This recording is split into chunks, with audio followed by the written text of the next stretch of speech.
gente já.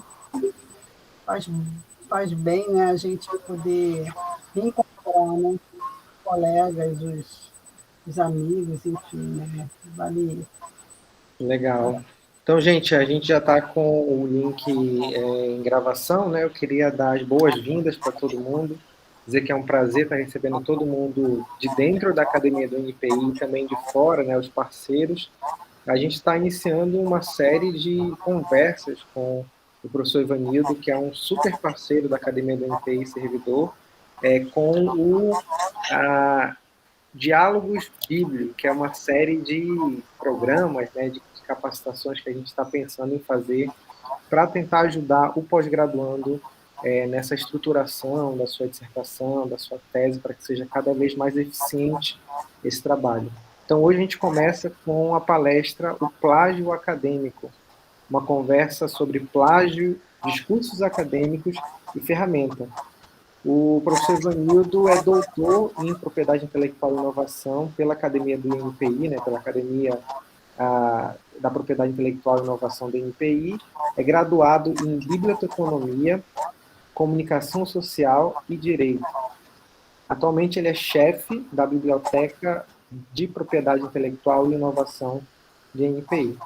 Então, professor Ivanildo, mais uma vez, muito obrigado pela sua disponibilização de tempo. Queria lhe dar boas-vindas em nome de todo mundo aqui que está na plateia. Durante a apresentação, se vocês quiserem usar o chat para colocar dúvidas, opiniões, sugestões, fiquem à vontade. Ao final da palestra eu posso ler as perguntas de vocês, ou então, se vocês quiserem abrir o microfone para perguntar, tudo bem. A gente vai ter uma conversa mesmo aqui. Eu espero que seja um ótimo final de tarde, início de noite para todo mundo. Tá bom? Então, com a palavra, professor Ivanildo. Oi, pessoal, boa noite a todos. Eu espero... Algumas carinhas eu já conheço aqui na apresentação, né? Alguns são amigos de longa data, né? Outros eu ainda não conheço aqui, mas é um prazer poder colaborar e a gente está iniciando, o Vinícius, a equipe da academia, uma série de iniciativas para a gente conversar, né?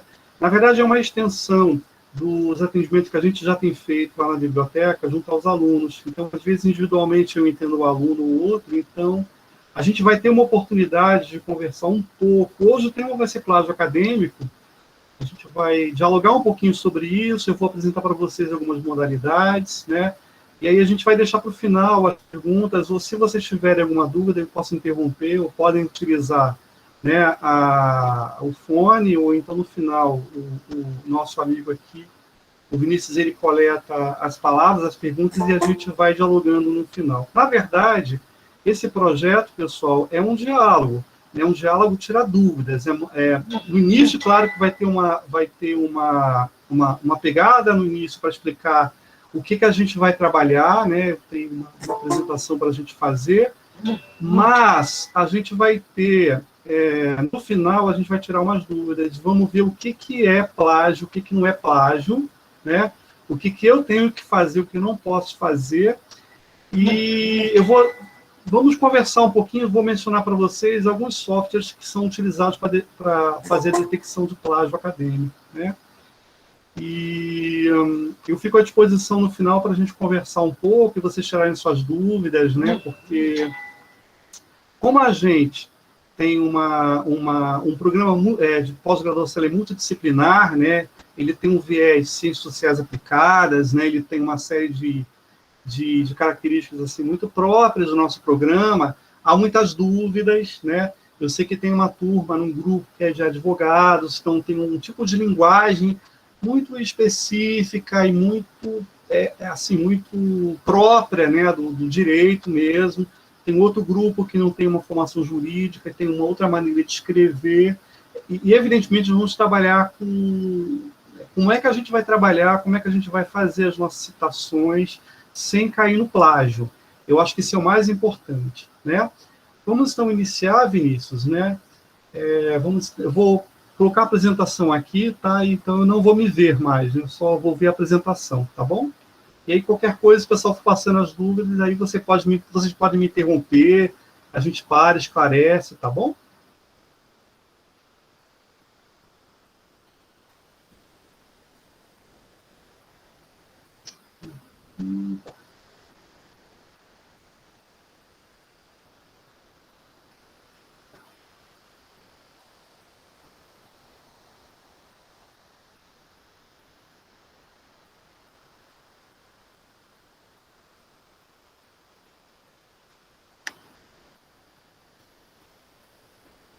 Deixa eu compartilhar aqui minha tela.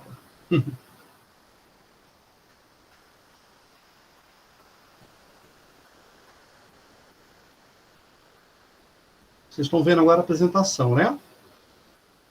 Isso. Eu Estão tava... vendo? Isso. É só clicar em ocultar ali, por favor. Na barrinha inferior. Estou Isso. vendo aqui. Agora tá ok. Vamos lá então, pessoal. Hoje a discussão vai ser sobre o plágio acadêmico. A gente vai conversar um pouco o que significa isso, como é que eu faço para me prevenir do plágio acadêmico, e vamos ver, né, o que configura plágio ou não. E hoje, pessoal, vai ser assim, de uma maneira muito simples, nós vamos conversar.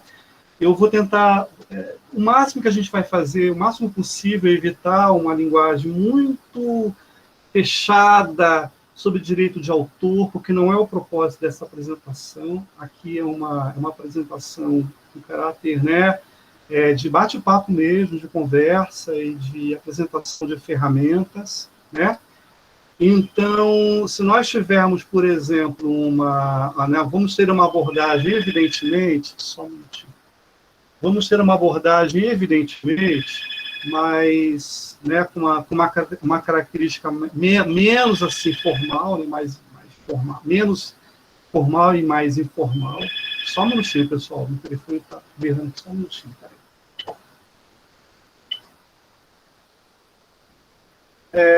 O que acontece, pessoal? Só um minutinho.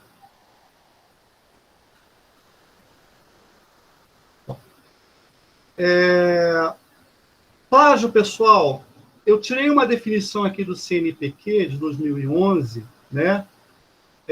O CNPq sempre teve essa preocupação com a questão da integridade acadêmica, sempre foi um problema para o CNPq, para a CAPES, né?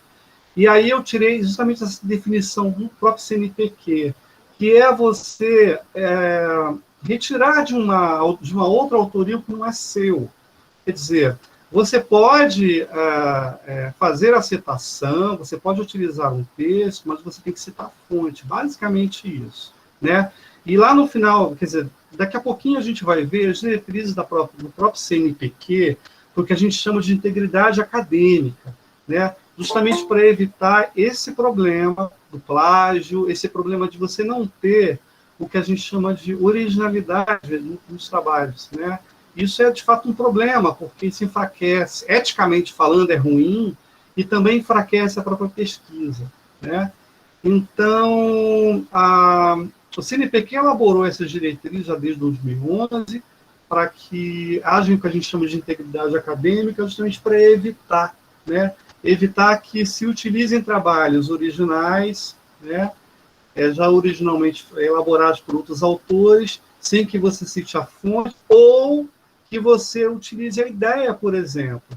Então, eu, por exemplo, não posso, a CAPES, ela está inclusive isso nas diretrizes do próprio CNPq, a gente não pode utilizar nem totalmente e nem parcialmente, né? Aquela obra a gente tem que fazer a citação, e também não pode utilizar as ideias, por exemplo, como se fossem da gente. Isso é uma questão bem subjetiva, nós entendemos, e mesmo assim a gente precisa tomar esses cuidados para a gente não cair, né, num plágio, por exemplo, pegando a mesma ideia de uma pessoa, né, um mesmo conceito já reelaborado por um autor, e simplesmente relatar um mesmo conceito como se fosse o da gente. Isso é uma questão complicada, né? Muito bem. Como já falamos, né, além de você, né, utilizar texto integral ou parcial, utilizar também ideias, né, como se fossem da gente. Isso também configura como plágio. A gente vai ver na apresentação algumas outras questões que são configuradas como plágio, por exemplo, né? Eu tirei essa fonte, porque a UFSC chegou a elaborar uma cartilha sobre plágio, porque isso, de fato, é um problema nas universidades, no meio acadêmico, né? E é o aluno retirar, né, todo, né, ou em parte, por exemplo, né, que está escrito em papel ou está na web, ideia, conceito, frase, né, de outro autor, por exemplo, e, importante, sem dar o devido crédito. Ou, né, a gente vai ver lá na frente, o crédito às vezes é dado, mas você mesmo assim fez a citação e não colocou entre aspas. E isso é plágio. Você deu crédito, né, nós vamos ver daqui a pouquinho isso, você deu crédito para o autor, foi dado o nome do autor, de quem forneceu aquela informação, escreveu sobre aquele determinado aspecto, mas você literalmente copiou o que a pessoa escreveu e não reelaborou, né, com suas próprias palavras. Escreveu lá e citou a fonte e não colocou aspas. Então, isso é plágio, né? E aí a gente tem, né, alguns tipos de plágio. Por exemplo, tem o plágio literal ou direto, né? É você pegar uma obra e você escrever ipsis literis. Então, você foi lá, escreveu o conteúdo integral, né? E já houve situações, né? E isso já aconteceram casos no Brasil, de pessoas que pegaram, por exemplo, teses ou dissertações publicadas no exterior, né? Traduziram literal para o português e produziram como se fosse da própria pessoa, da pessoa o trabalho. E isso configura para o plágio literal, né? Acaba configurando com plágio literal direto, né? Tem o plágio conceitual, né, que é você apropriar-se de ideias ou conceitos. Então, por exemplo, é claro que isso também é bem subjetivo, né, mas precisamos ter um pouco de cuidado, por exemplo. Então, há citações assim que são bem conhecidas de autores, ou já apropriadas por autores durante algum tempo, e eu preciso ter esse cuidado de citar, por exemplo, fazer a citação da fonte. Então, isso também configura como plágio também, né? Então, eu preciso citar o autor, né?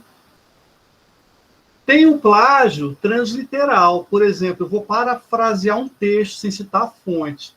Aí, assim, por exemplo, eu vou escrever um texto e que eu começo, aí eu vou escrevendo, pego de um outro autor, né? Então, é uma frase inteira, 2 linhas do mesmo autor, eu coloco algumas coisinhas no meio, coloco mais, um todavia no meio. Então, o autor tem uma frase, por exemplo, de 3, por exemplo, ele tem trechos de 3, 4, 5 linhas, por exemplo. E aí eu pego o texto inteiro desse autor, ao invés por exemplo, eu faço inversões, por exemplo. Eu jogo uma oração para frente, outra para trás, vou trabalhando, vou usando conectores, vou usando todavia, entretanto, faço uma salada no meio daquela frase, né? No meio daquele trecho de 5 linhas, faço uma salada, faço inversões, coloco uma série de coisas, não cito o autor, eu faço o que a gente chama de acabo parafraseando um texto, né? E eu acabo cometendo plágio. Isso é plágio também, não cito o autor e isso é um plágio. O correto é eu ler essas 5 linhas, reelaborar com as minhas próprias palavras, entender, reelaborar, né? E posso citar a reflexão do autor e citar o nome do autor lá, né? Vou citar o que a gente vai chamar de citação indireta, né? Reelaboro o pensamento do autor, do que está escrito nessas 5 linhas, por exemplo, reelaboro e escrevo, né? Reelaboro com as minhas próprias palavras, crio uma reflexão e coloco lá o nome do autor. Silva, né? De acordo com Silva, abre parênteses, 2021, se tiver página P.22, fecha parênteses, eu reelaborei. Agora, eu não posso pegar o texto do próprio autor, quando eu faço uma citação indireta, que é esse caso, eu não posso pegar esse mesmo texto e escrever ipsis literis, ou então sair jogando palavras no meio, joga uma oração lá no meio, joga uma outra frase, vou fazendo, né, o recorte no mesmo parágrafo, vou colocando todavia, entretanto, há que se considerar que, isso está errado, isso é plágio mesmo. Então, o correto é isso. Ou Se eu não me sinto à vontade de fazer, de escrever, de reelaborar o que o autor escreveu, eu preciso citar, entre aspas, esse autor, se forem até cinco linhas. Perdão, 3 linhas. Acima de 3 linhas, 4 linhas em diante, eu tenho que fazer essa citação, né? Como a gente viu lá no Manual do Aluno do NPI, já está escrito isso lá, eu faço isso recuado na linha de baixo, né? Muito bem. E tenho também o problema do autoplágio. O que é autoplágio, pessoal? Eu próprio preciso me citar. Então, por exemplo, se eu mesmo escrevi vários artigos de forma anterior, né, anteriormente, e eu vou escrevendo. Ah, a autoria é minha, vou sair escrevendo, não quero nem saber. Isso está errado, né? Isso é autoplágio. Por que é autoplágio? Porque você precisa se citar. É fraco? É fraco. Por que é fraco? Porque um trabalho original, a gente dá preferência a tentar não se citar. Há, inclusive, ferramentas, a gente já viu em outras aulas, nas aulas que eu trabalho com vocês em bibliometria, em outras ferramentas, onde a gente verifica também se nos documentos citados ou não citados, se existe autoplágio. E o autoplágio nas bases de dados, a detecção de autoplágio nas bases de dados, ela é um sinal, não é um bom sinal, é um sinal de fraqueza acadêmica, ou seja, o aluno está se citando demais ali naquele trabalho. Isso não é bom. Não é bom sempre. Quer dizer, quando não tem jeito, não tem jeito. Você faz a autocitação, né? E é necessário fazer a autocitação, né? E a gente vai ver lá na frente que os sistemas antiplágio, se a gente publica alguma coisa na web, né, e o material vai para a web principalmente, para as bases, perdão, se nós publicamos alguma coisa, algum artigo de periódico que está indexado e foi para a web, né, os sistemas antiplágio, a deles é pegar, né, esse nosso, né, e detectar isso como plágio, apesar, né, do texto ser meu, ele vai detectar com autoplágio, né? E tenho também, né, um problema, que é o problema do plágio de fontes. Por exemplo, né? Cadê o documento original citado? Isso é muito comum, pessoal. Eu estou escrevendo um texto, né? Deem preferência, por exemplo, né? E a gente vai falar sobre isso, né? O exemplo que eu vou dar para vocês agora. Eu estou escrevendo um texto, e aí o texto começa a falar um monte de coisa lá. Fala sobre outro autor, e esse outro autor, eu não estou tendo acesso ao texto original. Eu estou tendo acesso ao que a gente chama de literatura secundária. Isso está certo academicamente falando? Depende. Se eu não consigo... O certo, pessoal, é eu ter acesso à fonte primária da informação, é a melhor coisa. Lembra da brincadeira do telefone sem fio? No telefone sem fio é a mesma situação. Quando você vai ver o que contou primeiro a história, né? Daqui a 10 pessoas que contaram a mesma história, a história já é outra. É por isso que em arquivística, né, em história mesmo, a gente busca sempre a fonte primária, o documento original primário, porque esse documento original primário, ele vai me dar a informação exata da forma como ela é. Né? Então, é muito comum, por exemplo, a gente já vê trabalhos, né, de alunos que acabam fazendo citação de coisas que ele não teve acesso. Um autor citou, um outro autor, aí você achou isso no seu texto. O correto é você ir lá no seu texto, onde o autor fulano citou o cicrano, eu vou lá na fonte citada, né, a citação feita pelo autor que eu li, para ver se é isso mesmo, conferir. Né, e fazer a minha própria elaboração do meu pensamento, da minha escrita, a partir da obra primária. Agora, há situações onde eu não tenho acesso de jeito nenhum à obra primária. O que eu tenho que fazer? Não cair na casca de banana, de citar, evitar ao máximo citar a fonte secundária. O que eu vou fazer? Eu vou usar o APUD. Tá? Então, eu não posso citar um texto, por exemplo, que eu não tive acesso direto, colocar ele como original, por exemplo. Então, se, por exemplo, no caso da propriedade intelectual, se o Denis Barbosa, que adora citar o Cabanelas, né, que é um autor argentino, um doutrinador argentino muito bom, o Denis Barbosa adorava citar o Cabanelas, adorava citar o Cabanelas sempre.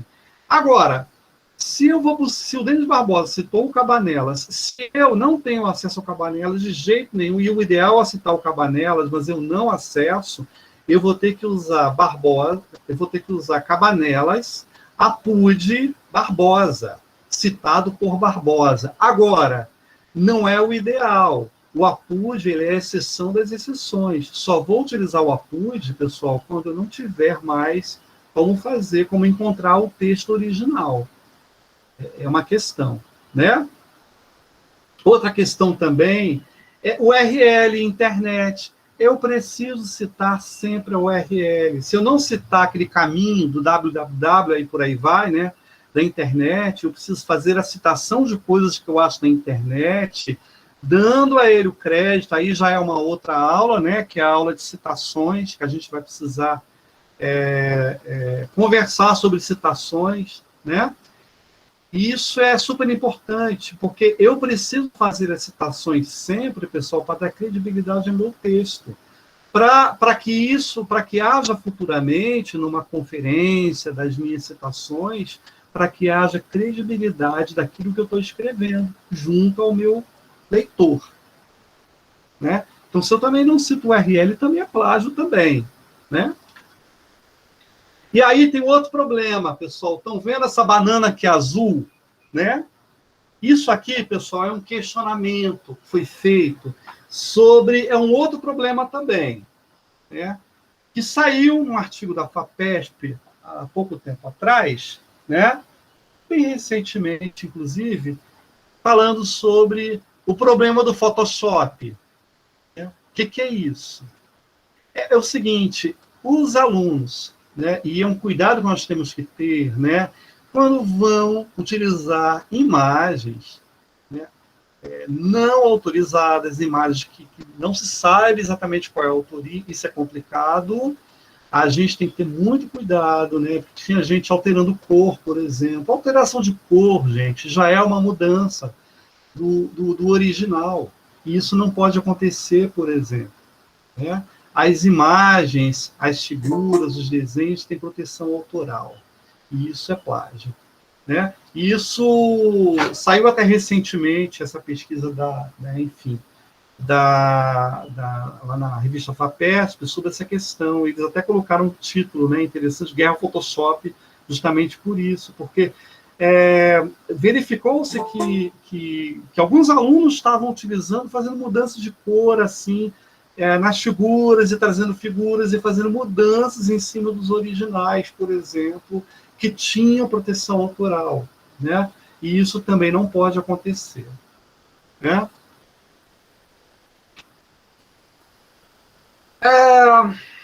Plágio acidental ou plágio intencional, pessoal? Eis a questão, né? É claro que isso vai ter que ser visto com muito critério, porque, gente, pode acontecer de, sem querer, a gente cometer um plágio acidental, isso pode acontecer. Ou um autoplágio acidental. Eu estou lá escrevendo, né? Eu estou lá escrevendo coisas que já andei escrevendo antes, né? E aí eu acabo trazendo outros textos, eu acabo não citando a fonte, por exemplo, fazendo a não citação correta da fonte, não colocando o autor que fez a citação. Isso pode acontecer, mas eu também posso cometer um plágio intencional. E isso é complicado, né? Porque o plágio, a gente já sabe, já vai ver, o plágio é crime. Está previsto no Código Penal, né? E tem lei específica para ele. A LDA é 9.610. Não específica para o plágio em si, mas é específica para proteção autoral. Né? Pergunta, né, pessoal? Apresentação de PowerPoint, professores em sala de aula. Eu posso fazer a citação na minha dissertação, na minha tese? Pode, mas você precisa citar o nome do professor. Se você citar, né? Se você pegou, por exemplo, um PowerPoint do professor que disponibilizou em sala de aula, né? Eduardo Winter, por exemplo, que dá aula de indicadores, né? Você tem que citar a fonte. Se você pegou um PowerPoint do Eduardo, né, uma citação de da folha 22 do PowerPoint do Eduardo, você precisa citar entre aspas se você fez a citação literal. Você precisa citar, se você está dialogando e conversando com essa apresentação, precisa conversar, mas você precisa citar essa fonte. E a citação é exatamente essa, o Winter, da vírgula, indicadores de financiamento, que é o título da apresentação, e colocar entre colchetes o título da apresentação. E se tiver disponível na web, né, após a linha, o ponto, a gente vai colocar o padrão para disponibilidade da web. Disponível em, acesso em, né? E a regra para citação, gente, de tudo que a gente já conhece, né, citação na web, citação, né, até inclusive de PowerPoint, citação de carta, citação de e-mail, de tudo que a gente precisa citar no nosso trabalho acadêmico, de livro, de periódico, né, está nessa norma técnica 10.520. Então, tudo que a gente tiver que ver para citação, a gente tem que usar essa norma técnica. Essa norma técnica, pessoal, foi incorporada ao nosso manual do aluno do INPI, o nosso programa de pós-graduação. Então, está lá, nós incorporamos essa regra, essa norma, para fazer citação e está lá no manual do aluno da casa, né, do próprio INPI. Né? E vou trazer para vocês, gente, algumas diretrizes básicas de CNPq para o que a gente chama de integridade na pesquisa. Né? A gente vai falar um pouco sobre cada uma delas aqui, né? Então, por exemplo, o aluno, o autor, né? Quem está escrevendo a tese, ou a dissertação, o artigo acadêmico, deve sempre dar crédito a todas as fontes que fundamentam o seu trabalho. Quer dizer, não é permitido que a gente deixe de dar crédito. Então, é importantíssimo dar o crédito devido aos autores, né? E é interessante agora, porque, pessoal, não só para isso, porque agora, como quase tudo hoje está na web, né, as coisas elas se encontram, né, na web, os artigos publicados em revistas indexadas hoje em dia, quando você faz a citação no artigo que você está produzindo, né, por exemplo, e você faz a devida citação e você dá o crédito, isso vai contar para os autores. Isso vai virar uma conta nos sistemas de contagem, né, um sistema bibliométricos, né, de contagem, de citação, coacetação. Isso é muito bom para os autores que foram citados e para os programas de pós-graduação, de onde esses autores estão sendo citados, por exemplo, para os países, por exemplo. Nós já falamos isso em bibliometria, por exemplo. Isso é super fundamental, que se deu crédito justamente para isso, para que a gente consiga contabilizar as citações e isso gere, né, acaba gerando índices bibliométricos, por exemplo, de citação, por exemplo, de produtividade acadêmica, enfim, super importante. Então, assim, toda citação, por exemplo, em verbos de outro autor, ou seja, citação integral, né, tem que ser colocada entre aspas. Mas, gente, se for acima de 3 linhas, conforme nós já vimos no nosso manual do aluno, vai ter que passar vai ter que ser feita uma retranca, vai ter que ser feito lá embaixo, né, abaixo do texto, um espaçamentozinho, a gente vai ter que colocar. Agora, gente, muito cuidado quando a gente for citar ipsis literis, porque embora haja permissão para isso, a gente fica assim. Eu já vi textos onde a gente coloca assim, muito texto e muita coisa dentro de uma mesma dissertação. Muita citação direta numa dissertação, isso cansa um pouco o leitor. Então, não é bom. É bom a gente citar, né, e deixar isso de uma maneira bem equilibrada, né? Então, por exemplo, quando você resume um texto alheio, o autor vai ter que procurar reproduzir o significado das ideias, né? Pelo autor original, que tem que ser citado sempre. Ele não tem que escrever ipsis literis, né? Quando você está escrevendo um texto alheio, você tem que dizer de quem é aquele texto alheio, mesmo que você faça você ressignifica esse texto, você precisa citar quem é que elaborou esse texto, né? Então, por exemplo, quando você tem lá no item 4, por exemplo, uma dúvida de um conceito ou de um fato que é de conhecimento comum, né? Tem que fazer a citação adequada, mesmo que seja de conhecimento comum, você precisa buscar ao máximo citar, fazer a citação, né? Então, por exemplo, lá quando você vai submeter um manuscrito, né, uma publicação contendo informação, conclusão de dado, que já foram disseminados de forma significativa, por exemplo, alguma coisa já foi apresentada em conferência ou na internet, você tem que indicar claramente, né, aos editores e leitores a existência de divulgação prévia dessa informação, né? Ou seja, você tem que fazer a citação, né?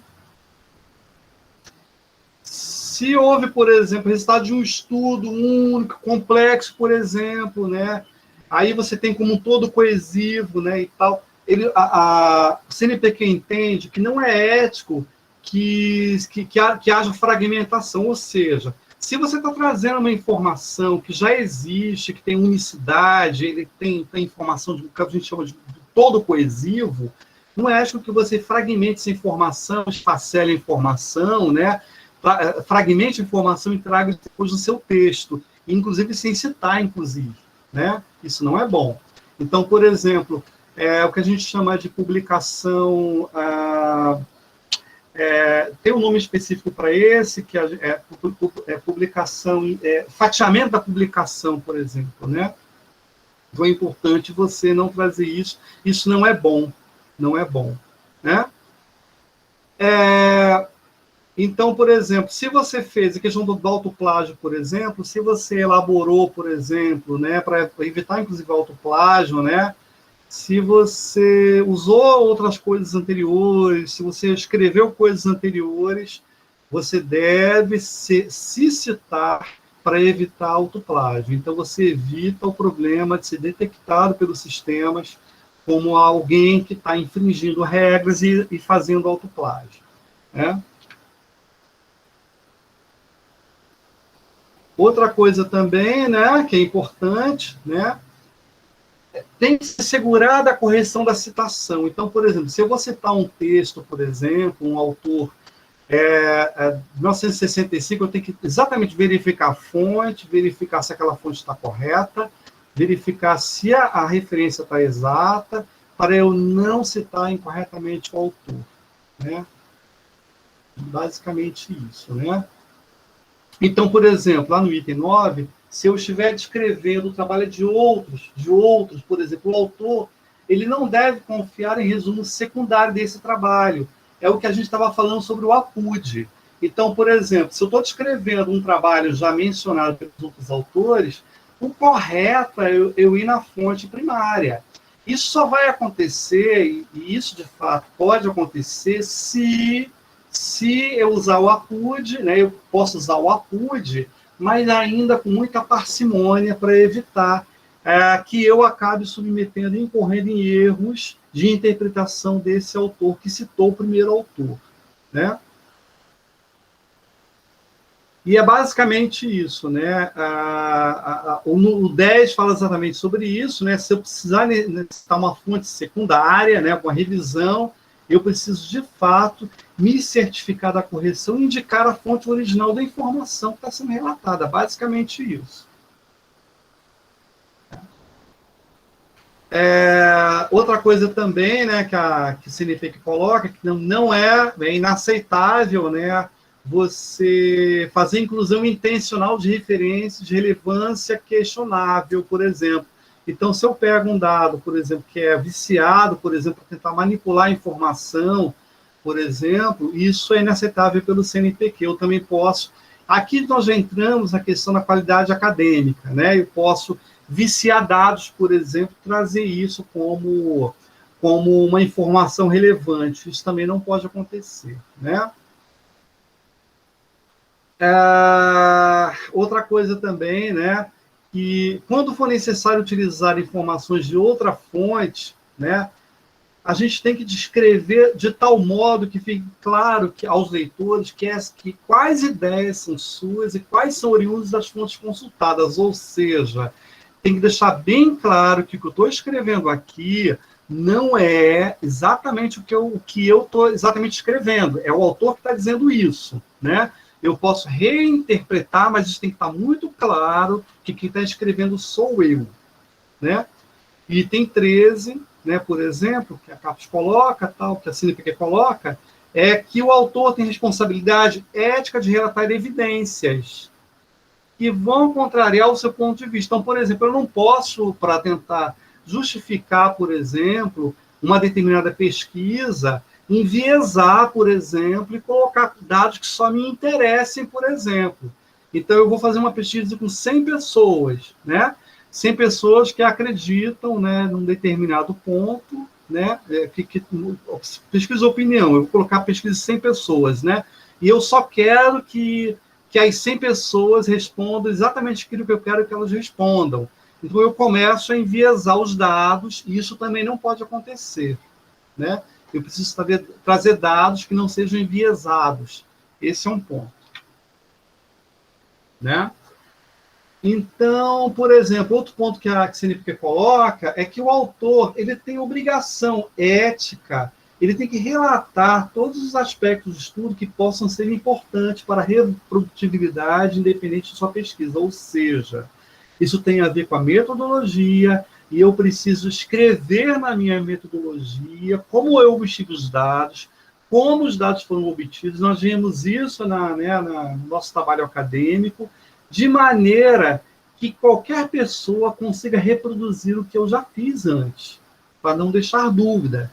Então, isso tem que estar muito bem escrito, muito bem reproduzido, para que qualquer pessoa consiga rever a minha pesquisa, rever a minha busca, por exemplo, se eu estou fazendo o meu trabalho com base em buscas, e possa reproduzir o trabalho. E isso é super importante. Isso dá, né, para uma questão ética de confiabilidade da pesquisa, e isso nós conseguimos fazer na metodologia. Quando, lá na metodologia, eu já identifico, né, de que forma eu vou conseguir, né, ou eu consegui obter os dados, como eu consegui realizar essa pesquisa e como foram os resultados de busca, né? Lá no item 15, por exemplo, a CAPES coloca, né, eu tenho que demonstrar, né, eu tenho que apontar qualquer alteração dos resultados iniciais obtidos como a eliminação de discrepâncias. Então, por exemplo, o uso de métodos estatísticos alternativos, né? Eu tenho que escrever isso, como foi que eu utilizei, né? Que dados, de que maneira eu utilizei, né? Justificar, né? Que procedimentos eu utilizei, né? Para alterar, né? A alteração, para eliminar discrepâncias no meu trabalho acadêmico. Então, se eu tenho dados, eu vou trabalhar com dados, com informação no trabalho, eu preciso exatamente, né, apontar, né, de que maneira eu vou utilizar para evitar redundâncias, por exemplo, evitar, né, de que maneira eu vou fazer para não fazer com que os dados apareçam enviesados, por exemplo, né? Outra questão importante que a gente tem que ser discutida também é uma questão ética, né? É a inclusão de autores no trabalho acadêmico, por exemplo. Então, eu preciso verificar junto à equipe. Então, a questão de convidar alguém para participar do trabalho, isso tem que ser discutida com o grupo de trabalho. Então, a pessoa que entra do nada, né, de paraquedas no trabalho, isso não é legal. O legal é que todos possam contribuir de maneira ética, de maneira que todos possam, né, trabalhar de maneira ética. Eles até citaram agora, né, as regras do International Committee of Medical Journal Editors, né, que é um comitê para revistas médicas do país, né, e tal, que eles colocam regras muito claras, né, sobre a inclusão e a participação de autores nos trabalhos acadêmicos, né. Eles também relembram, né, a questão da contribuição significativa no trabalho. Então, eles entendem, por exemplo, o CNPq entende que para participar do trabalho, há que se ter uma contribuição significativa, né? Então, trabalhos que tenham, né, 20, 30 pessoas, ok, isso não tem problema, desde que haja uma contribuição significativa desses pares, desse grupo de pessoas, né?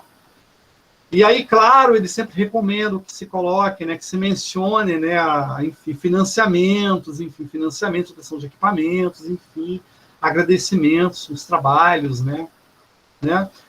Colaboração entre docentes e estudantes, ok, tem que seguir o mesmo critério, né? E os supervisores têm que cuidar para que isso não inclua estudantes com pequena ou nenhuma contribuição no trabalho. Então, são as recomendações que a CNPq coloca, né, para que você tenha ética no trabalho, né? Autoria fantasma em ciência é eticamente inaceitável, por exemplo, não pode, né? Outra coisa importante, pessoal, quando a gente vai publicar, por exemplo, publicação de tese e dissertações, por exemplo, né, a responsabilidade pela vericidade e a questão da idoneidade do trabalho é do autor, né? O primeiro autor, quer dizer, o autor de uma dissertação, de uma tese, ele é o responsável pelas informações que ele está trazendo ali no trabalho. Lembrando que uma apresentação de uma dissertação ou de uma tese, ela equivale, né, pessoal, uma questão super importante, a própria tese, uma dissertação, ela equivale a um documento, né?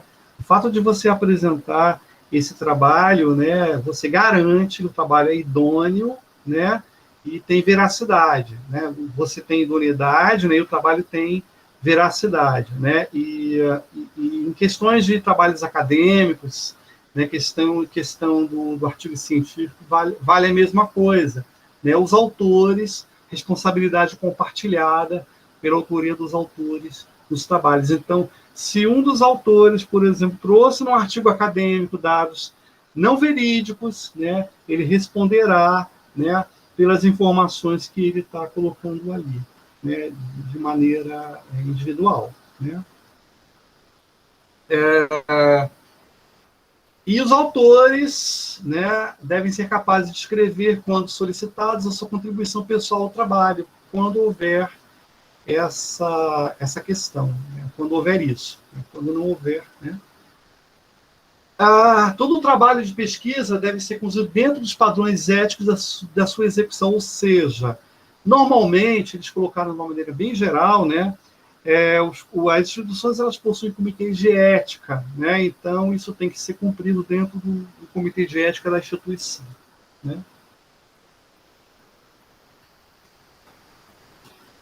E aí eu estou colocando para vocês agora alguns exemplos para a gente evitar o plágio acadêmico, né.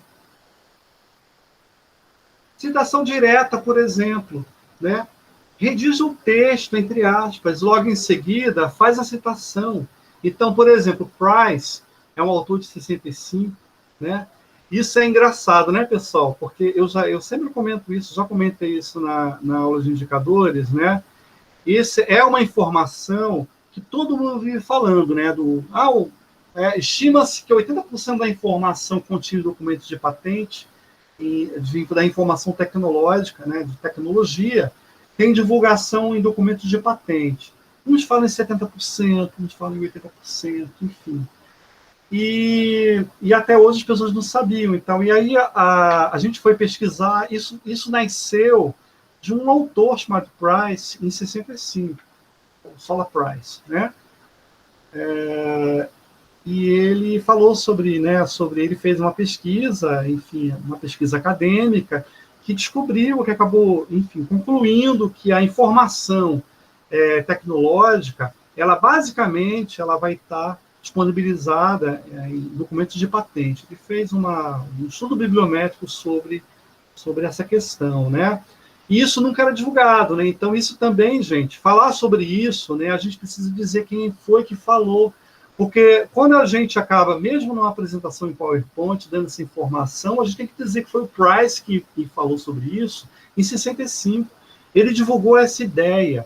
Tanto a ideia, né, essa informação que ele colocou, tanto o texto integral, que tem que ser colocado em aspas, quanto uma citação indireta, a gente tem que citar esse autor, que é o Price. Sempre, né? E aí eu dei um exemplo para vocês, né? Estima-se que 80% da tecnologia tem divulgação exclusiva por documentos de patentes. Price, 1965. Você pode fazer a citação indireta, sem copiar e utilizando suas próprias palavras. E aí você vai estar representando a versão do autor. Só que você precisa citar o autor, né? E aí eu coloquei esse exemplo, olha, a reflexão consiste... Quer dizer, eu estava elaborando um texto antes desse parágrafo, eu estava falando sobre informação tecnológica, né? E fui falando, tratando, aí depois eu pensei sobre essa reflexão do Price, né? Sobre essa informação. E aí eu coloquei. A reflexão consiste nas pesquisas de Price, tendo em vista que, segundo suas estimativas, 80% da tecnologia é divulgada exclusivamente em documentos de patentes. E aí eu resolvo esse problema da citação, né? Como é que eu resolvo esse problema, pessoal, do plágio acadêmico? Como é que eu resolvo? É difícil. Por que é difícil? Porque o problema da originalidade, né, é uma questão que a gente lê muita coisa, é uma questão difícil, é uma questão, muitas vezes, subjetiva, né? Mas como é que eu saio dessa enrascada? Informando sempre a fonte. Então, se eu citar a fonte sempre, eu não vou ter tanto problema com relação ao plágio, por exemplo. Então, mesmo que o meu texto passe por um detector de plágio, né, e ele acabe lá apontando alguma coisa, se eu colocar entre aspas, eu vou ter uma garantia, né, uma segurança, né, de que eu fiz a citação direta. Então, menos complicado. O melhor para mim, sabe, o melhor dos mundos é eu ler os textos e reinterpretar de acordo com o meu pensamento, fazer a citação indireta e de acordo com o que eu estou acreditando ou estou reelaborando da minha maneira, né? E isso é interessante. Ou eu posso ler os textos, 3, 4 textos, e reelaborar o meu pensamento, e não necessariamente citar exatamente o que os textos citaram, mas reelaborar a partir das minhas conclusões. E isso é informação original. Isso sim é informação original. Agora, se eu vou pegar, por exemplo, um texto do Price, eu vou elaborar exatamente de acordo com o que ele pensou, eu estou cometendo plágio. Agora, se eu leio um texto do Price, eu leio um texto de um segundo autor, de um terceiro, do quarto autor, e chego às minhas próprias conclusões, né, eu já fujo do plágio. Eu já estou pensando, reelaborando aquilo, um primeiro conceito, um primeiro pensamento, estou reelaborando e chegando às minhas conclusões, né? Ferramentas interessantes para a gente pensar em plágio, a gente pode pensar, eu não sei se vocês conhecem, os gerenciadores de referência. A gente tem o Mendeley e a gente tem o Zotero, por exemplo, são dois interessantes. Infelizmente, a gente não vai poder trabalhar com Zotero e Mendeley hoje, porque não é, a gente estaria saindo muito, né, do escopo. Mas eles são ferramentas muito boas para a gente trabalhar o nosso texto acadêmico, né? Trabalhar em cima do nosso artigo, né, de periódico, se eu estou elaborando um artigo novo, se eu estou escrevendo uma tese de doutorado, uma dissertação de mestrado. O Mendeley e o Zotero, por exemplo, são ferramentas legais, porque ele me ajuda a organizar o meu texto. Eu vou escrevendo em cima dessas ferramentas, né, o meu texto dentro das ferramentas, e ele vai fazendo as citações de forma automática para mim, jogando as minhas referências para o final do meu texto, ou fazendo as referências cabíveis, né, da maneira como eu vou precisar atuar e trabalhar, né? Outra solução para a gente trabalhar, pessoal, são os detectores de plágio acadêmico. A gente vai ver muito rapidamente alguns exemplos, para a gente ter uma ideia, né? Eu tenho, por exemplo, um que eu estou trazendo para vocês, e o enderecinho está aqui, né? A maioria das ferramentas, elas são gratuitas, né? Mas a gente tem algumas limitações. Mesmo as gratuitas e as pagas, a gente tem algumas limitações, pessoal. Por quê? Porque essas ferramentas, elas rastreiam o que está na web, né? E existem textos, e a gente fala, que lindo, estamos assim agora no tempo da web, né? Que maravilha, né? Mas, gente, nem tudo ainda foi para a web, né? Existem informações ainda que não foram digitalizadas e não passaram pelo processo de digitalização ou de virtualização ainda. Então, a gente ainda está em processamento. É claro que aquilo que veio de 2000 para cá, muita coisa já está na web, ou muita coisa está exclusivamente na web, mas ainda existe, né, alguma limitação, né? Essa primeira ferramenta, por exemplo, que é a Copydesker, né, ela é freeware, né? E vejo que algumas delas assim são freeware de início, e depois eles fazem, algumas são assim, eles começam com umas ferramentas assim baratinhas e parece que é ótimo. Depois, para você ter ferramentas mais elaboradas, você precisa pagar, né, fazer o pagamento, né? E em alguns sistemas eles cobram por folha, por exemplo, por página, né? Então existe essa questão também, né? Então esse, por exemplo, né, que eu coloquei para vocês em um endereço na web, sugiro que vocês copiem e verifiquem, né? Verifiquem direitinho o que é, né, para vocês conhecerem um pouquinho esse sistema, por exemplo. Pus para vocês um exemplo, né, dele. Você coloca normalmente assim, vocês abrem esse texto na web, né, vocês colocam lá o que está, né, o texto. Normalmente eles preferem que você faça a conversão por esse, no caso, preferem que você faça por TXT. E aí você tem que converter o seu texto para TXT, né? E você joga no sistema, ele absorve, analisa e manda para você. Mas olha, é o seguinte, quase todos esses verificadores, eles vendem, eles são, no papel, eles são ótimos, eles vendem assim muitas facilidades, né? Só que a gente sabe que na prática algumas limitações, né? Então eu preciso olhar com parcimônia todos eles. No final eu vou mostrar para vocês um verificador de plágio que ele é bem mais elaborado, ele é bem mais robusto, mas ainda assim eu verifico algumas limitações nele, ainda algumas limitações ainda do escopo desse sistema, né? Então a gente tem que olhar esses sistemas, tem que passar mesmo pelos sistemas, mas olhar com parcimônia, né? Eu tenho outro aqui, pessoal, sugiro vocês que copiem também essa disponibilidade na web, né, o link que eu deixei para vocês, né? Então, ele como outros são muito simples assim. Então, eu estou colocando para vocês assim, Ctrl+C e Ctrl+V, né, dentro do site web, né? Aí vem assim, colhe o seu texto aqui. Aí você vai lá, copia o seu texto, vai colocando lá.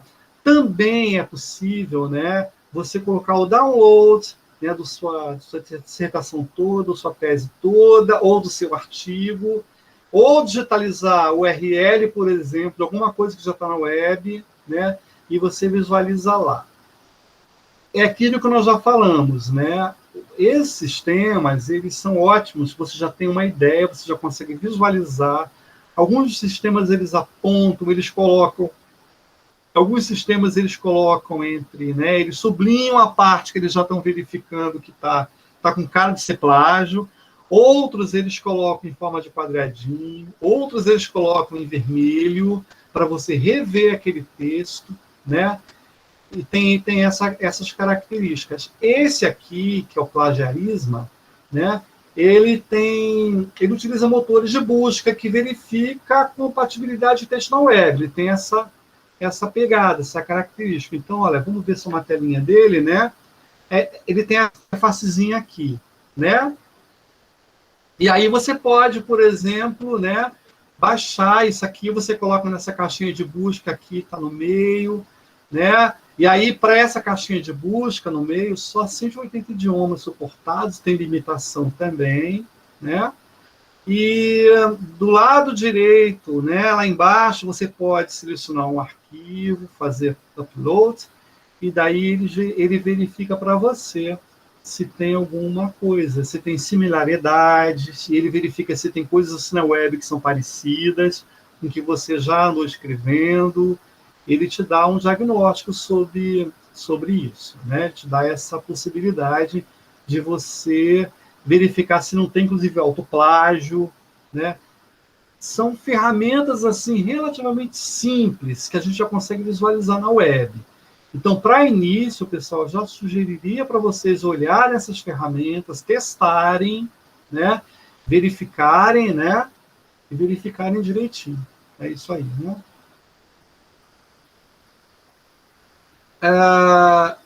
Tem outro aqui também, eu até fiz uma checagem rápida, para vocês terem uma ideia, né? Que é o Plagiarism Checker, né? Também de fácil uso, né? É só vocês colarem, basta colar o texto na caixa de verificação e check plagiarism, né? E aí ele emite um relatório, né, simples, que vai demonstrar se o texto é um plágio ou não, né? E aí o link está aqui para a gente visualizar. Eu trouxe aqui uma telinha para vocês terem uma ideia, que é esse aqui. Ah, esse aqui não, foi do outro que eu cheguei a fazer uma busca. Agora vocês estão vendo, né, pessoal, que eles começam assim. Parece que é simples, mas ele do lado, né, eles começam oferecendo ferramentas mais simples, e ele do lado de Design Studio, eles têm Pricing, que eu já andei vendo que eles fazem, né, mediante você abre um login, uma senha, se escreve, e é basicamente, né, em inglês, ele tem outros idiomas ali também, né? E ali no pricing, eles fazem, né, eles checam, mas eles colocam preço para você, o página, né? E aí eles têm lá embaixo, né, Deep Search, que é a busca, né, profunda, né? No ads, não anúncios, reports, relatórios de busca, e more accurate, que é mais acurácia, eles vão ter esses níveis, né? Então, tem isso. Eu acho interessante, mas eu acho que a gente, como nós já temos conversado, eu acho que todos eles, apesar de fazerem buscas assim bem mais aprofundadas na web, né, tem as suas limitações, porque nem tudo vai estar na web, nem tudo vai estar disponível na web. Então, essa é uma questão também, né? Tem um que eu também achei interessante, que é o plágio, né? Essa ferramenta, ela é bem intuitiva, né? Então, de cara, você já consegue visualizar sem precisar fazer login e senha. Então, você está lá com, né? Está numa dúvida sobre uma coisa, algum texto, por uma coisa mais rápida, você já consegue fazer. Porém, né? Ela já está integrada, ela tem ferramentinhas e coisinhas que você já consegue utilizar. O Google Docs, por exemplo, ele já tem, né, algumas ferramentas, né, que você já consegue enfim, já consegue trabalhar com o Google Docs no meio, né? Mas por pagamento. Então, tipo assim, eles fazem um chamariz, eles colocam a ferramenta, né, que é de graça, cara, mas para você fazer buscas mais avançadas, né, para você ter outras facilidades, ou você conseguir rastrear melhor, né, o texto, você precisa fazer pagamento, né? Você abre o login sem e você faz um pagamento e você, né, tem vários planos, né, e você consegue visualizar e você consegue fazer, né, ter ferramentas mais aprofundadas, rebuscadas, né, de plágio, né? Tem aqui o link para a gente verificar, né? Eu abri, por exemplo, aqui, né? Por exemplo, essa citação que a gente está vendo agora, né? O plágio acadêmico se configura quando o aluno retira... Isso aqui eu tirei do manual de plágio da UF, por exemplo, né? E lá embaixo, ele já tirou para mim, gente, olha só que enrascada que a gente pode cair, né? Se eu não citasse isso aqui, e eu preciso tomar esse cuidado de colocar entre aspas aqui, se eu for citar isso aqui, como eu já fiz aqui nessa apresentação, né? Eu caio na enrascada, porque já teve trabalhos feitos lá embaixo, né? Se eu resolver entrar lá no site, trabalhos feitos, eu já encontro um trabalho já feito, já prontinho, provavelmente, né? Onde já foi feita essa citação aqui, né? Então, eu preciso tomar esse cuidado. Então, de cara, quando eu faço essa busca, eu entro por essa busca, né, nesse plágio, né, na ferramenta gratuita, né, ele já detecta a primeira. Agora, vejam que tem limitação para caractere. para que eu possa fazer uma busca mais aprofundada, eu preciso entrar na tabelinha de preços, eu entro, faço, enfim, normalmente é por página, né? E ele faz um preço para mim para eu conseguir analisar bem esse meu texto que eu estou submetendo, né? E tenho esse aqui, gente, que é o Authenticate. Esse aqui é para uso profissional. Quem já está usando esse Authenticate são algumas universidades grandes assim. A Unesp, por exemplo, já está utilizando já há alguns anos essa ferramenta, né?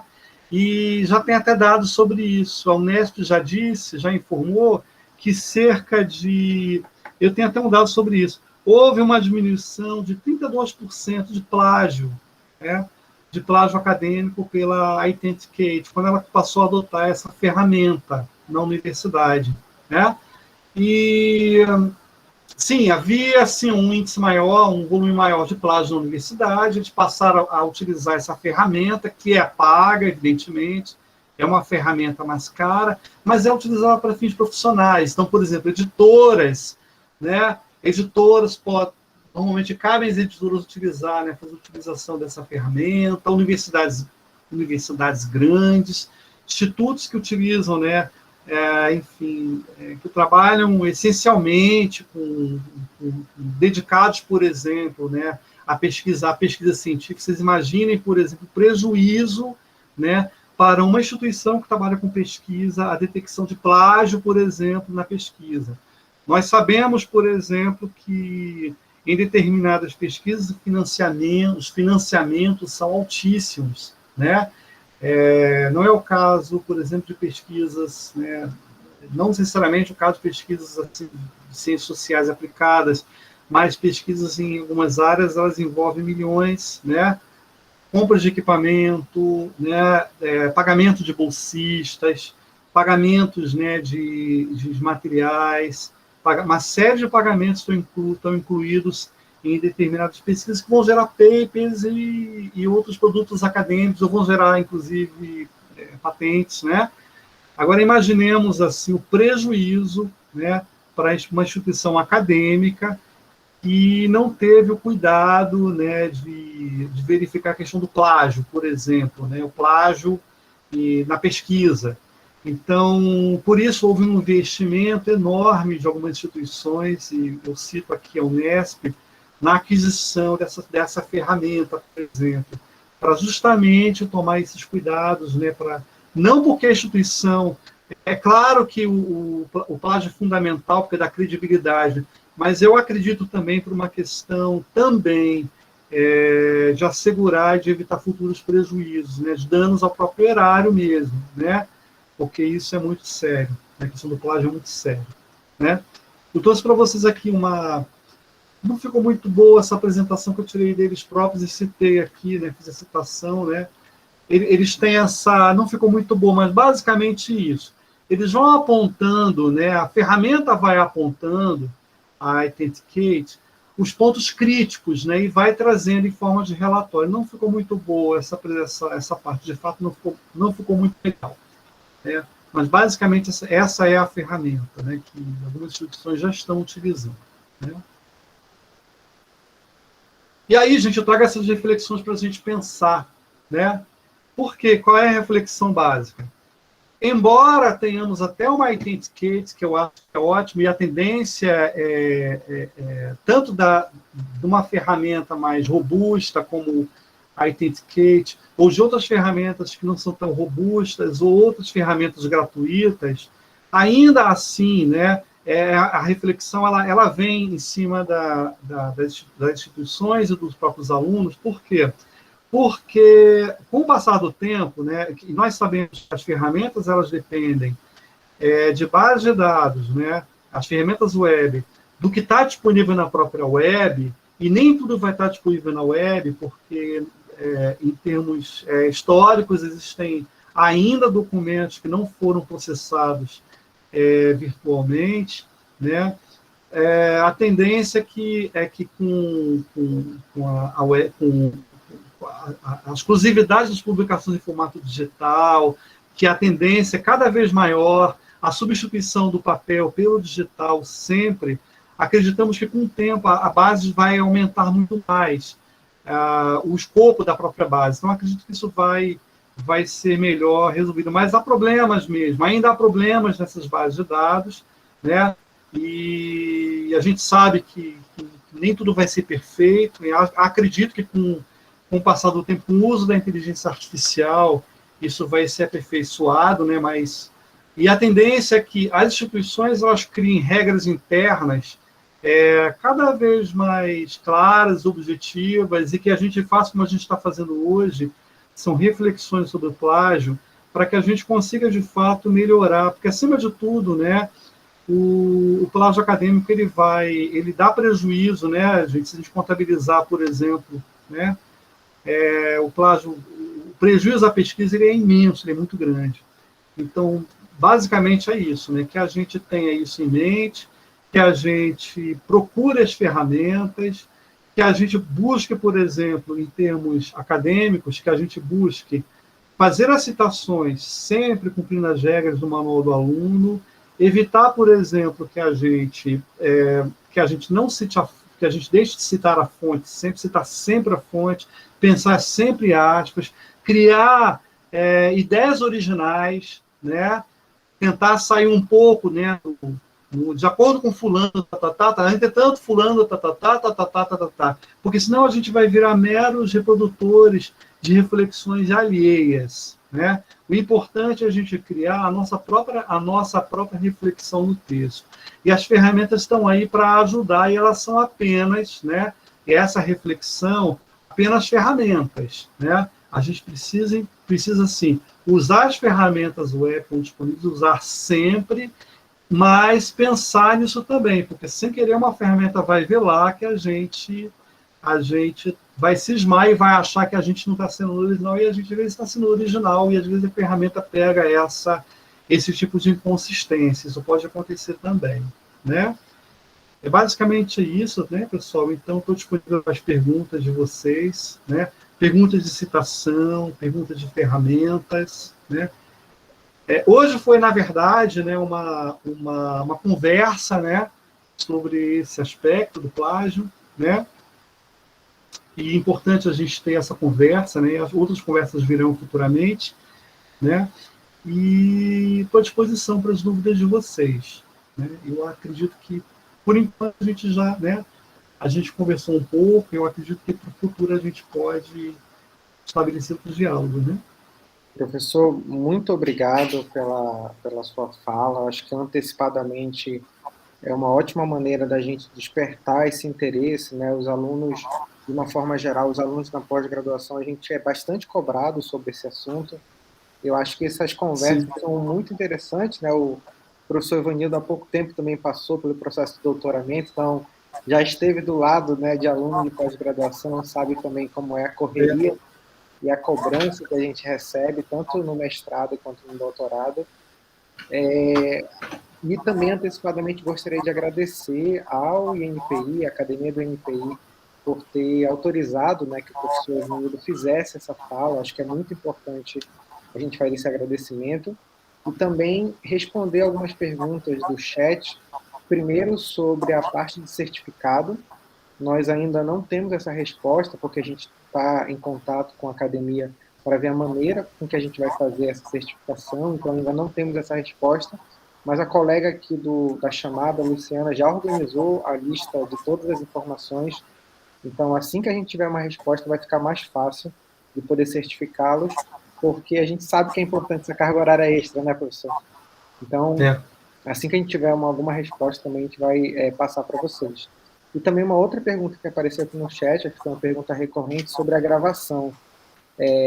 Nós estamos resolvendo a parte de certificação e também sobre a disponibilização das informações, porque o professor Ivanildo é servidor do INPI, então isso tem que estar alinhado com todo o manual de comunicação da instituição, então a gente também está organizando isso. Temos o apoio do professor Celso, também, que é coordenador da pós-graduação, justamente porque isso é uma demanda latente, né? A gente, por diversas vezes, conversou dentro do conselho da pós-graduação sobre essa demanda de plágio e autoplágio. Então, acredito que assim que a gente tiver o link, nós vamos mandar, já que a gente tem o contato de todo mundo. Tá bom? Então, antecipadamente também faço esse agradecimento ao INPI, à Academia do INPI, pela disponibilização do servidor. Professor, tem algumas perguntas aqui, não sei como é que o senhor está de tempo. Acho que foi um papo muito bom. O pessoal botou várias dúvidas aqui. Eu vou ler algumas. Se eu quiser, eu posso ler. Se eu posso ler umas 2, assim, ou 3, e aí eu respondo em bloco. Não sei se fica mais fácil. O que você acha? Sim. A Paula... Eu acho melhor fazer em bloco, porque a gente junta tudo e já responde, né? A Paula fez 3 perguntas. A Paula é uma colega nossa, né, que inclusive qualificou hoje. Parabéns, Paula. Vai ficar gravado esse parabéns. É a Paula Cotrim? Isso. Ela fez uma pergunta sobre se é para usar ou não o Apod ou evitar, né? E aí uma outra pergunta que ela fez também, que é melhor fazer a interpretação da informação ou fazer a citação entre aspas. E aí já emendando, né? Vou fazer as 3 perguntas da Paula aqui, nas figuras de internet. Essa, inclusive, é uma dúvida que eu tenho também, tá, professor? Uhum. Como saber se as imagens que estão na internet possuem ou não direito autoral? Eu citando de onde peguei a imagem, se está tudo ok, ou essa questão de pegar a imagem na internet, como é que faz para saber se o direito autoral está ok, só citando o link de onde eu peguei? Gente, é um problema a questão da internet, né? É uma maravilha, mas é um problema para o direito autoral, né?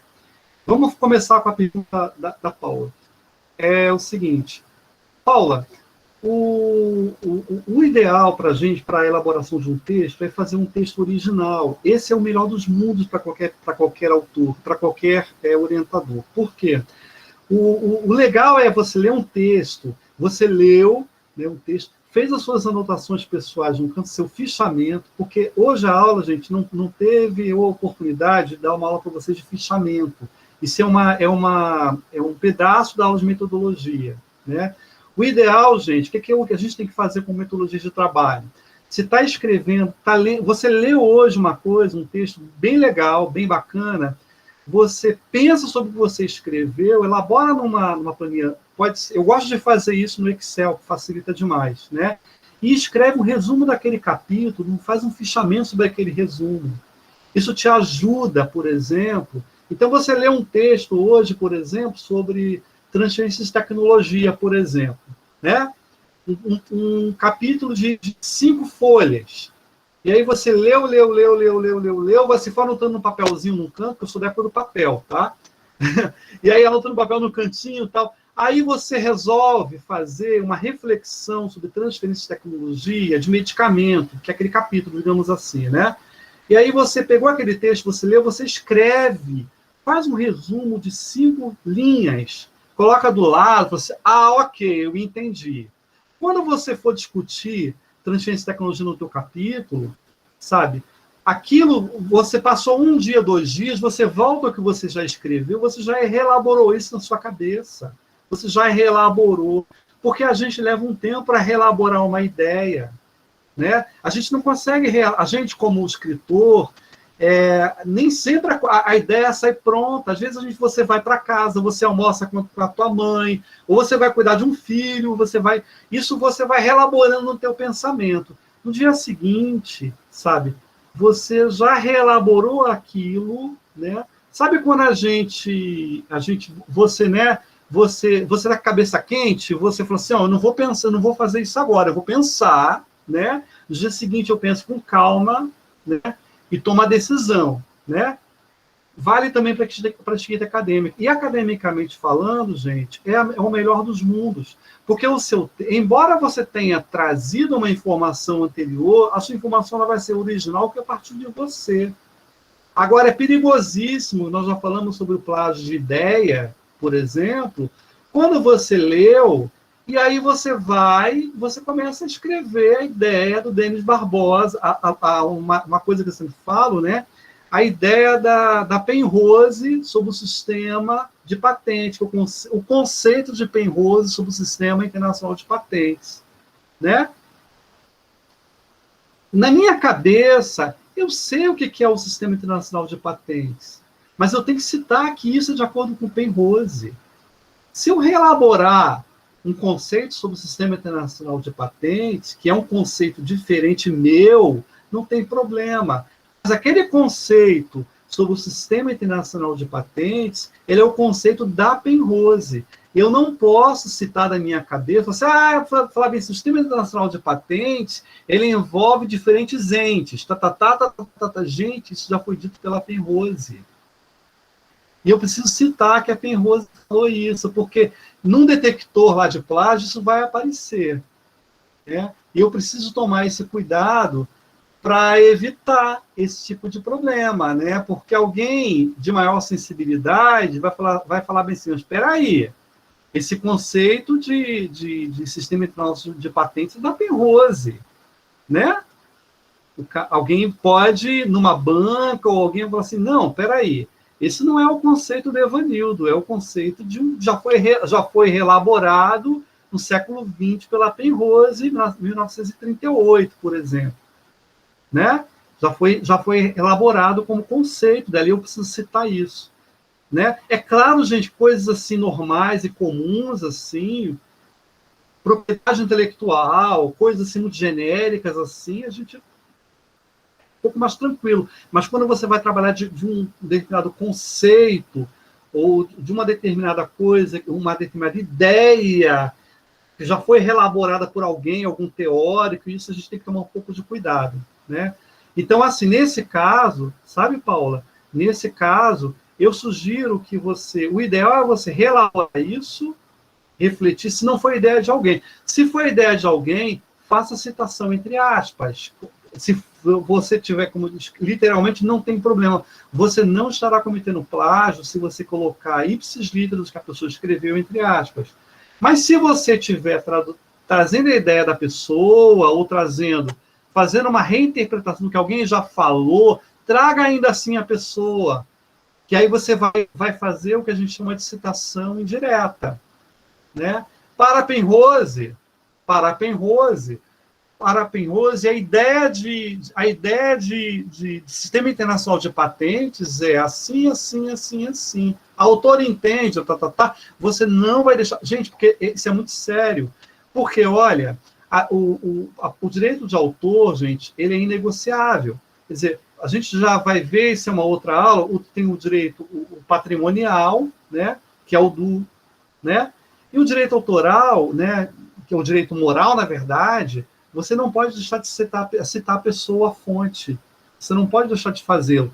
Mesmo que a fonte tenha vendido os seus direitos, né, para alguém, para o trem, você tem que citar essa fonte primária. Né? Super importante. Né? Qual era a dúvida da Paula que ela tinha perguntado? Era basicamente a outra dúvida sobre a web, né?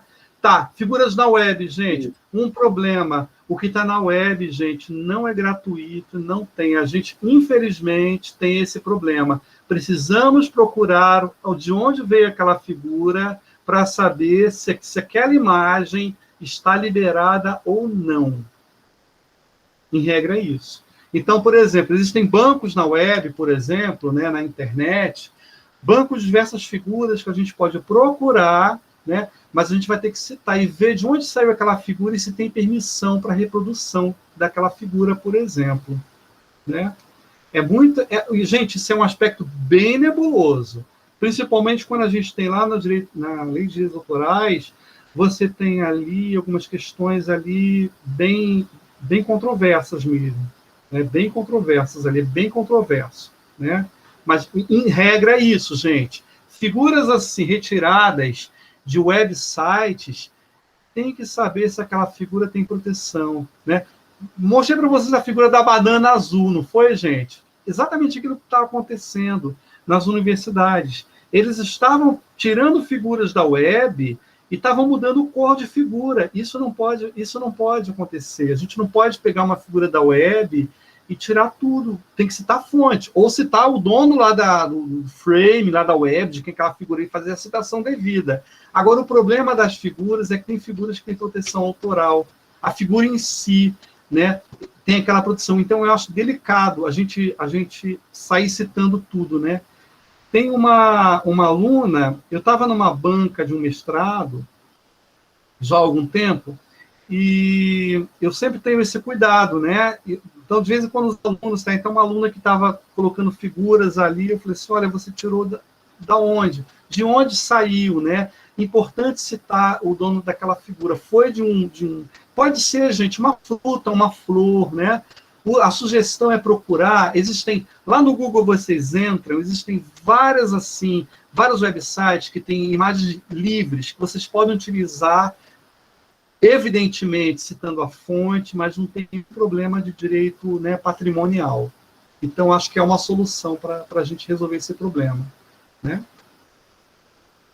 Tem mais alguma pergunta, Vinícius? Tem sim, professor. Eu vou juntar outros blocos aqui, que acho que são interessantes. Tanto a Paula, quanto a Leila e a Luciana fizeram perguntas interessantes que eu acho que a gente pode juntar num bloco só. Sim, gente. Primeiro... Problemas da web, gente, é complicado. E apesar de estar na web, a gente precisa fazer a citação devida, porque tem proteção de direito autoral ali no meio. Isso. Ela perguntou, a Paula perguntou se você podia falar um pouco mais sobre fatiamento de publicação, que acho que talvez não fique muito claro. A Leila perguntou o que seria dados viciados, e a Luciana perguntou se, no caso, você citou o caso de Prince, né? Se junto com a citação também não seria interessante citar a página que você pegou isso. Ok. Bom, fatiamento da publicação, gente, é o seguinte, você tem, por exemplo, numa pesquisa, por exemplo, tá? Vamos colocar na área de propriedade intelectual, tá? Na nossa área que a gente vem trabalhando aqui. Então, por exemplo, eu trabalho com, né, eu sou bibliotecário, eu posso fazer um trabalho na área de ciência da informação, na área de indicadores, por exemplo, né?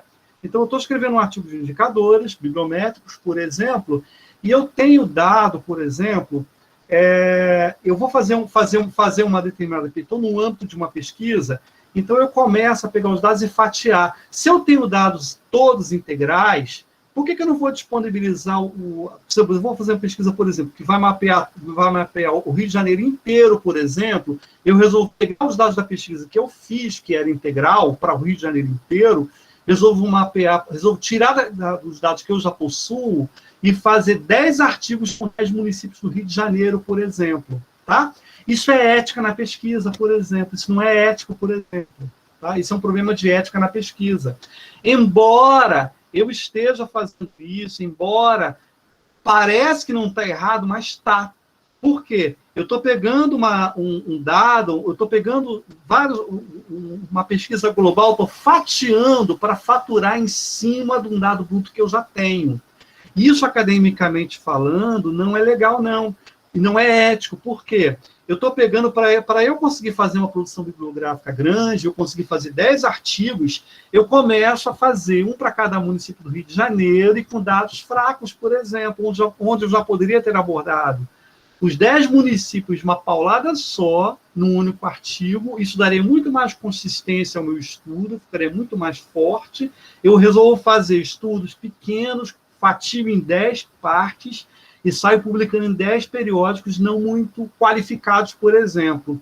Tem muita gente que faz isso, por exemplo, pessoal. Então, por exemplo, tem periódicos, por exemplo, que não produzem, não tem uma boa avaliação no Qualis, são periódicos B2, B3, por exemplo. Tem pessoas que publicam em vários B2 e B3, né, são aprovados, mas eles fazem artigos fatiados, que têm pouca relevância acadêmica, né? Eles não impactam tanto, impactariam mais se você juntasse os 10 de uma paulada só e publicasse numa revista com um volume de citação maior e com um número de citações maior, né? E isso é uma questão que tem sido assim amplamente atacada, né, pela CAPES e pelo CNPq por essa razão, porque você acaba, por conta da necessidade de você fazer número, você acaba entrando nessa ciranda e acaba fatiando sua pesquisa. Isso nas ciências humanas, sociais e humanas, isso é menos dramático, é dramático sim, sempre vai ser, claro, né? Mas vocês imaginem, por exemplo, isso para a área da saúde, vocês imaginam uma pesquisa com medicamento para Covid, né, enfim, novas metodologias, ou novos fármacos e vacinas. Isso é muito complicado, né?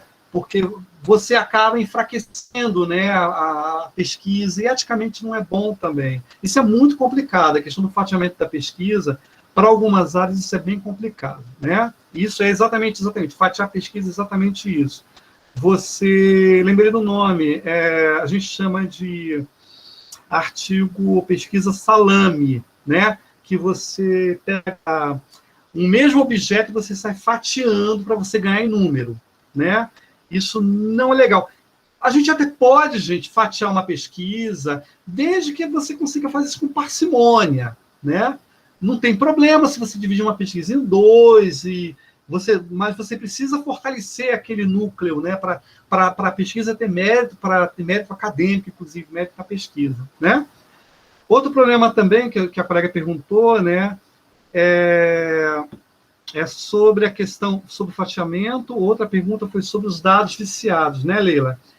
Dados viciados, gente, por exemplo, eu posso, isso é perfeitamente possível, gente, isso eticamente é péssimo, mas eu posso, por exemplo, entrar fazer uma pesquisa política, por exemplo, né? Eu vou num determinado, eu só pesquiso, por exemplo, né, determinados grupos que eu quero pesquisar. Isso é feito, né? Isso é errado, por exemplo. Então, se eu quero pesquisar determinado grupo social, por exemplo, ou grupo alinhado com uma determinada linha política, por exemplo, né? Então, se eu, por exemplo, vou dar um exemplo assim meio esdrúxulo para a gente, né? Eu quero pesquisar, por exemplo, somente apoio, por exemplo, apoio, por exemplo, a uma linha que quer acabar, por exemplo, que quer acabar, por exemplo, com os perfumes do Brasil, por exemplo, né? Então, eu só vou entrevistar aquele grupo que odeia perfume, por exemplo, né? Por quê? Claro que eu vou ter um volume gigantesco de pessoas que vão... Isso é pesquisa viciada, isso é muito... O que eu estou falando para vocês, evidentemente, pessoal, é ridículo e inviável, claro, mas em termos de pesquisa, pode acontecer, por exemplo, de eu trazer, ou só fazer perguntas que eu quero ouvir, por exemplo, né?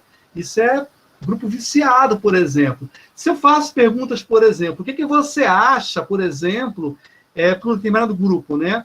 O que você acha, por exemplo, né? O que você acha, por exemplo, da violência da violência contra a mulher? Todo mundo vai dizer que é contra, né?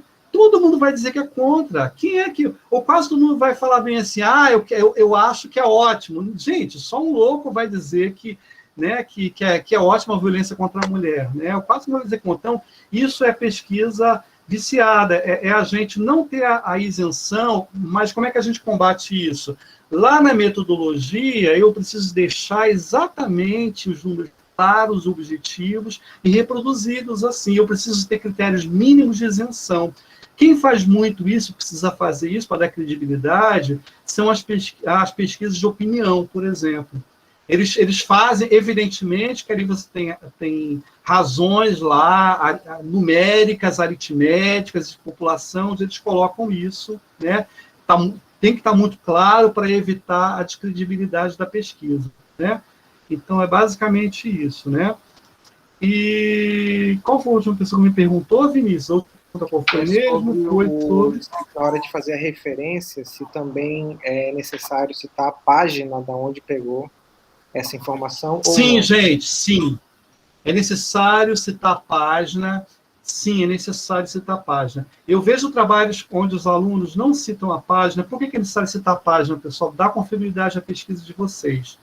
Lá na página, às vezes vocês não conseguem localizar. Não está fácil de localizar, mas o certo...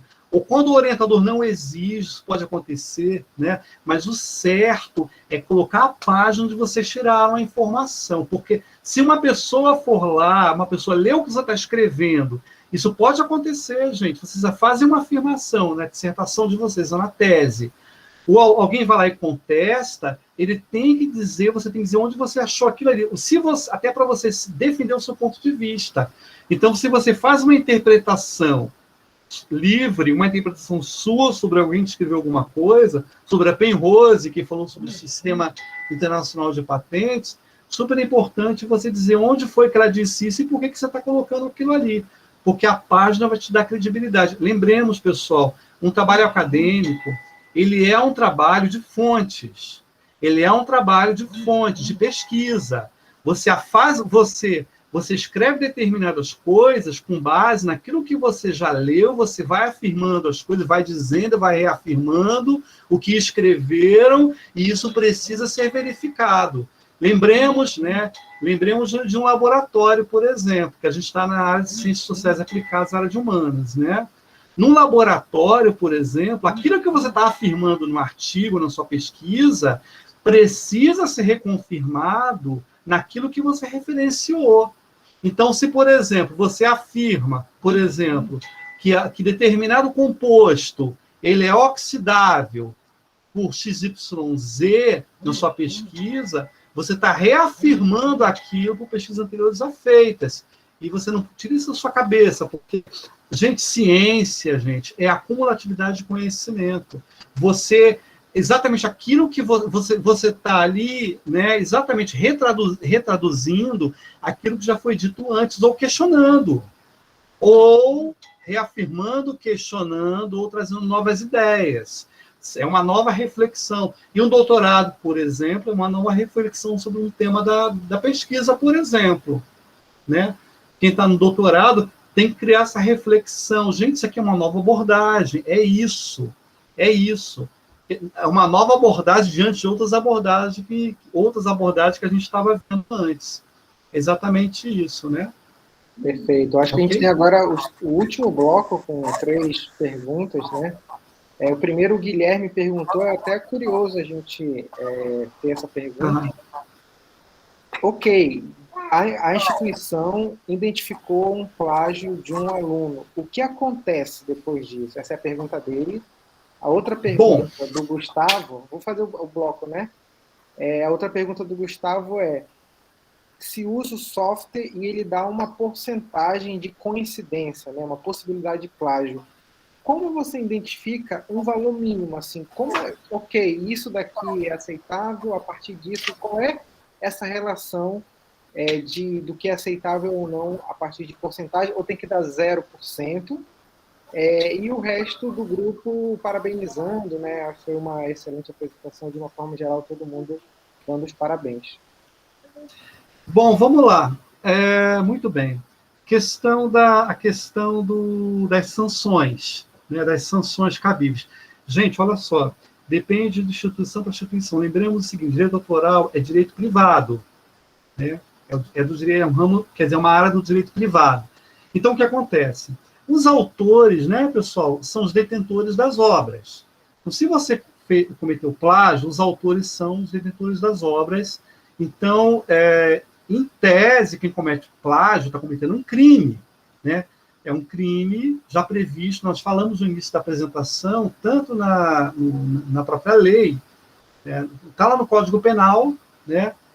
E o que acontece? Como isso também é um problema para as instituições, várias instituições criaram regramentos internos de ética para isso, tá?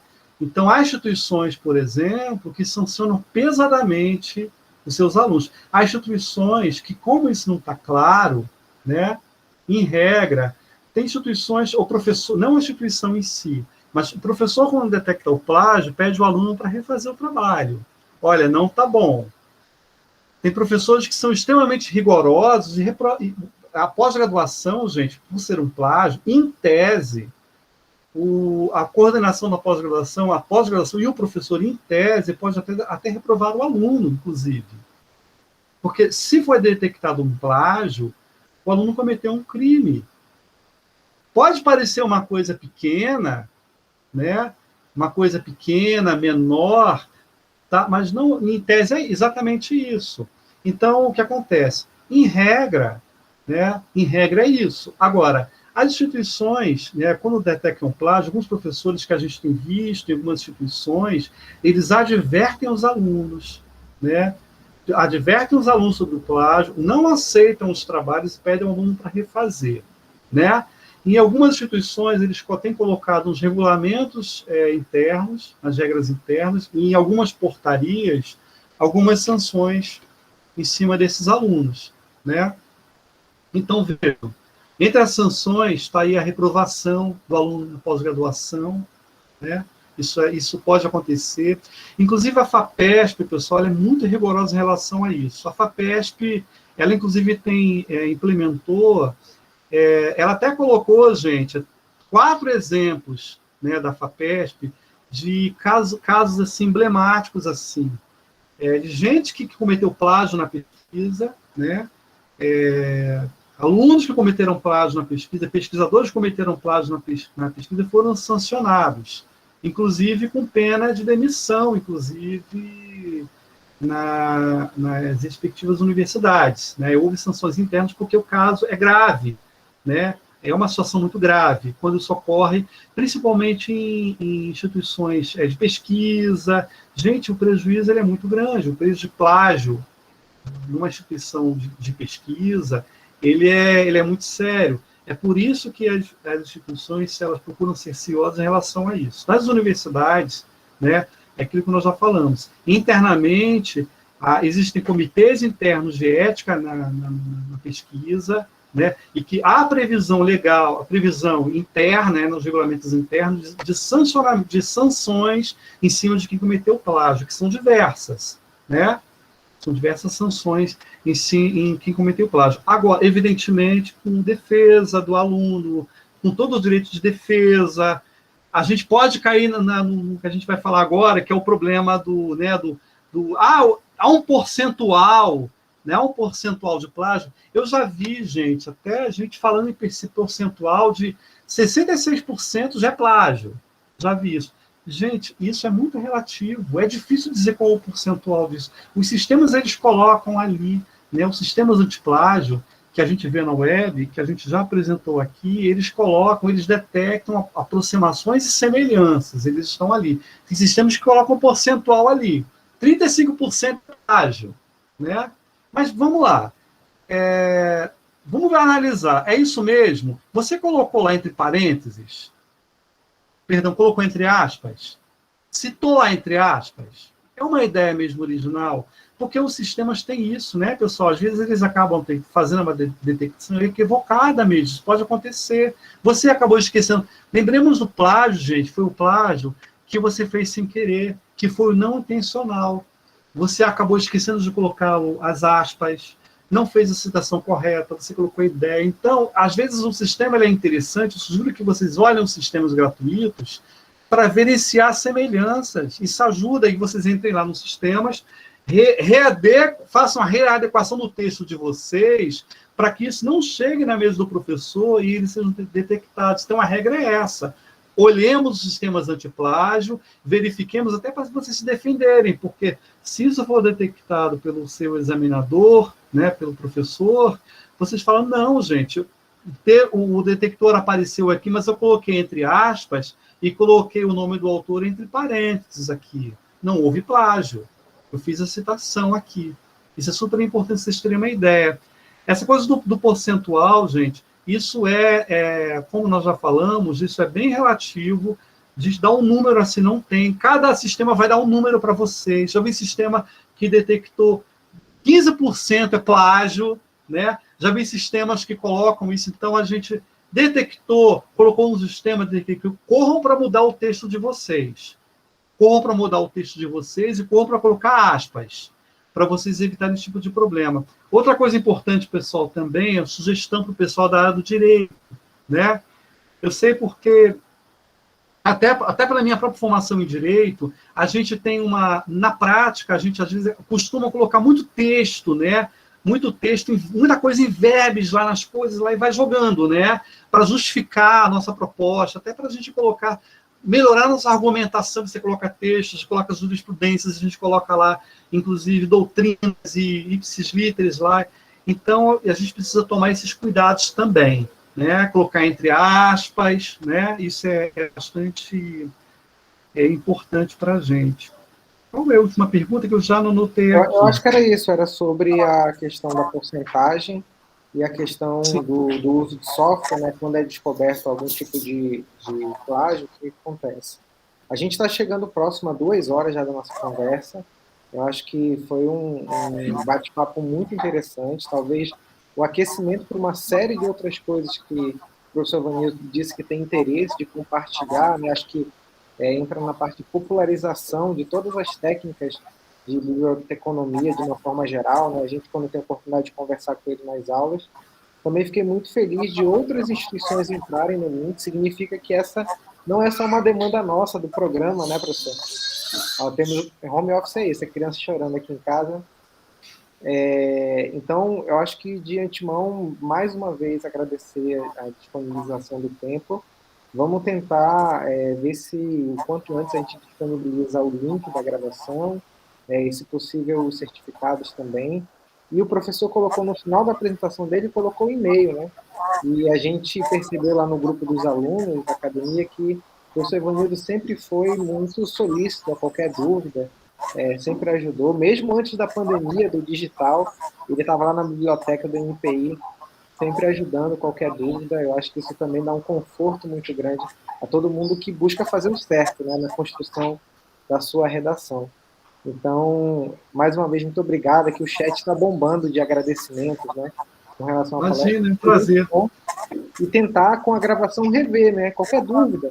Vou lá na gravação, vou ver o que o professor falou, o que ele citou. Acho que ter material disponível, on demand, que é a palavra que está na moda, né, ter um material disponível gravado, acho que é muito bom para você se sentir seguro, poder ver os tópicos que foram citados aqui na palestra. Então, queria lhe pedir, professor, algumas palavras finais assim, de encerramento para a gente conseguir concluir a nossa conversa de hoje.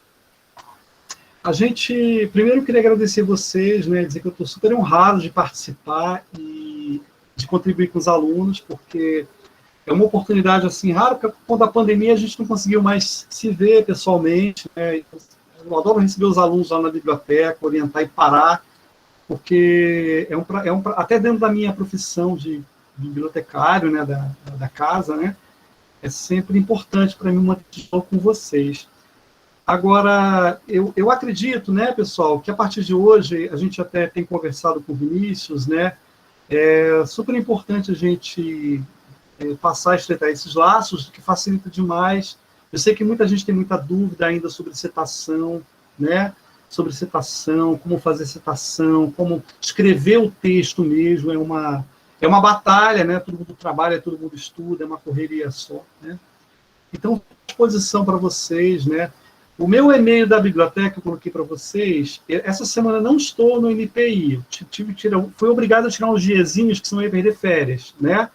E aí, mas aí vocês vão receber uma mensagem automática, mas já a partir de semana que vem eu já estou na casa oficialmente, né? Então, fico à disposição para vocês, para qualquer dúvida, né? E a gente vai, né? Outra coisa, aproveitando, né, o ensejo, a gente não divulgou isso agora, porque a gente está se reorganizando com a pandemia. A biblioteca está voltando a funcionar, assim, aos poucos, né? A gente está, assim, como a gente tem algumas limitações, né, ainda de atendimento presencial, porque o INPE fechou o prédio aos externos, né? A gente está atendendo de forma individual, né, por e-mail, recebemos os e-mails das demandas, atendemos na portaria do prédio, quando alguém precisa de alguma coisa, a gente desce, atende, esclarece as dúvidas por e-mail. Então, pelo e-mail da apresentação, vocês podem mandar e-mail e tirar dúvida, né? Que a gente vai lá e atende pelo e-mail, né? Acredito que em janeiro a gente deve ser autorizado a receber pessoal, né? Fisicamente lá na biblioteca. Então, vai ser um prazer receber vocês. Professor, muito obrigado. Eu vou só encerrar a gravação aqui para a gente ter hoje finalmente, né? Só um momento.